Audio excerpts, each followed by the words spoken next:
Hello guys! Hello Virgo! Welcome dito sa ating channel, Kapalaran 888. Welcome! Alamin natin kung anong messages, vibration, gabay energy para sa lahat. Ito ay para sa lahat ng Virgo. Okay. So, nakikita ko sa'yo dito na yung iba sa inyo dyan, Virgo, masyado kayong natatakot para sa mga like makipagkaibigan, makipag-collaborate, makipag-communicate, makipag-attach sa isang tao. Negosyo man yan, or pwedeng friendship, or pwedeng, yun, yung parang may fear ka. Kasi siguro marami kang napagdaanan sa past na marami sa inyo yung niloko, in-scam, marami sa inyo yung ginawa ng masama, parang ganon. And nakikita ko sa iyo ngayon na sinasabi ng barahan na as much as possible, kung wala namang ginagawang masama sa iyo yung tao, bakit hindi mo subukan na makipag-close sa kanya? Okay? Kasi may mga tao na gustong makipag-close sa iyo, Virgo. Ang problema lang is natatakot ka. Okay? So, atong transformation na to, sinasabi na shed, let go, make room for greatness. Huwag kang matakot. Huwag kang matakot makipag-kaibigan, magtiwala, makipag-collaborate, makipag-friendship. Huwag kang matakot sumali sa mga group or community. Lalo dyan sa lugar nyo, sa barangay nyo, or sa town nyo, sa province nyo. Kung nasaan man kayo, lalo kung OFW ka ha, na halimbawa na kailangan mo ng uso yun ngayon yung may mga group sa ibang bansa, pwede kang makipag-kaibigan. But yung iba naman, siguro may trauma sila. Lalo yung iba na matatagal na sa ibang bansa. Yung parang, pag nakakita ka ng kapwa mo Pinoy, sobrang excitement yung mararamdaman mo. But minsan hindi ka nila papansinin.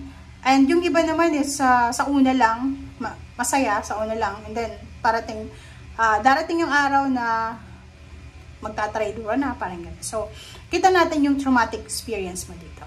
Okay? Ihanda mo ang sarili mo, Virgo, para sa mga pagbabago na pwedeng maganap sa buhay mo. Expect the unexpected, kasi ganun naman talaga ang buhay. Diba? Expect the unexpected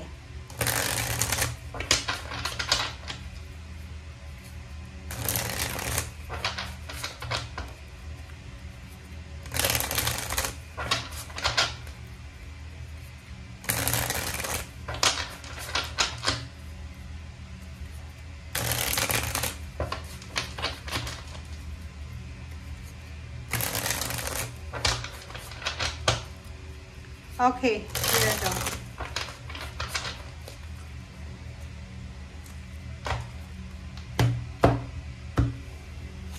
Okay, wow. Eto guys, is all about fertility, about new beginnings to. So, sa mga Virgo dyan, sinasabi ng barahan na wag kayong matatakot talaga na magsimula.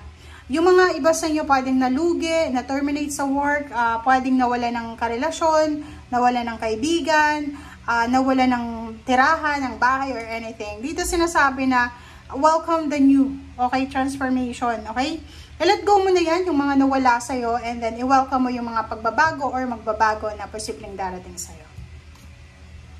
Okay, Page of Pentacles. So, yung isa sa posibleng magbabago sa buhay mo is money, Virgo. So, itong money na to, sinasabi na may incoming, upcoming, good news about money sa future mo. Hindi ito sa kasalukuyan na.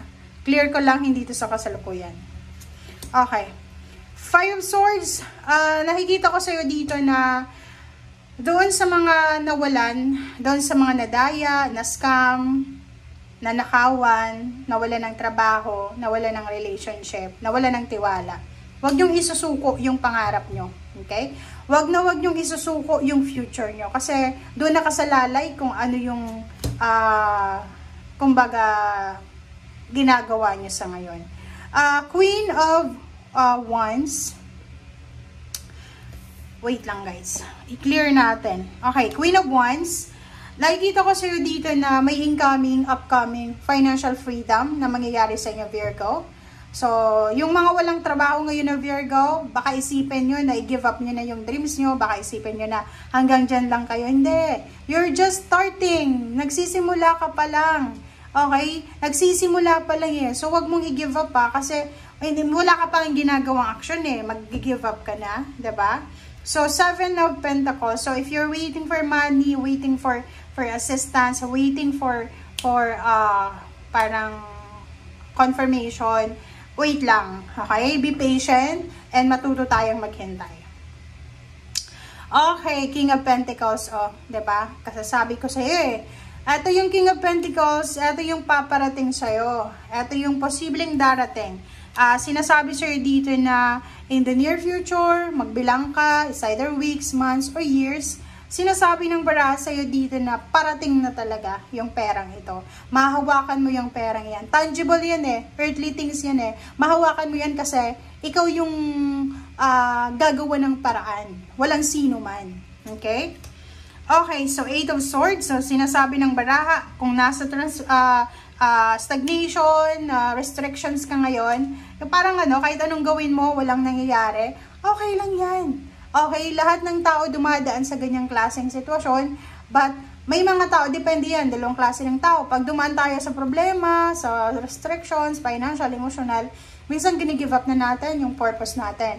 Pero yung iba, once na dumaan sila sa problema, mas lalo silang motivated, mas lalo silang nagiging determinado. So, nasaan ka ba dyan? Oh, 'di ba? Strength. So, sinasabi sa iyo dito, Virgo, na kailangan mo daw maging strong. Maging strong physically, mentally, lalo mentally kasi pag dinaanan tayo ng bagyo, ng storm, ng financial, emotional storm, talagang magbabago yung mental natin eh. 'Di ba? Dahil sa stress. So, dito sinasabi na patatagin mo yung pagtitiwala mo sa sarili mo, sa Panginoon. Patatagin mo kung ano yung foundation mo, yung strength mo. Okay? Knight of Swords, iwasan natin yung sobrang padalos-dalos. Yun yung pinaka-importanteng kailangan mong gawin, Virgo, is yung magdahan-dahan ka sa mga decision making.